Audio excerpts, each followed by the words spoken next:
Okay, first up, dice a medium-sized yellow onion and about 3 large cloves of garlic.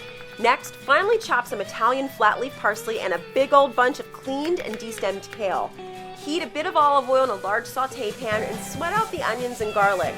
Season with salt and pepper, and when they're soft, add in the kale and cook that down for a few minutes until it wilts.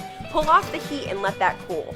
Got about 3 cups of cooked quinoa, and adding to that parsley, 3 eggs, a cup of breadcrumbs, and then the vegetables. Mix it together really well and then separate that into 8 equal-sized portions and form each of those into compact, slightly flattened balls.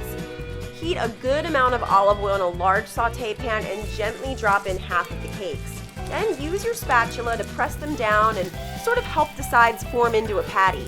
After they become golden brown on the bottom, give them a flip and then let them cook on the other side.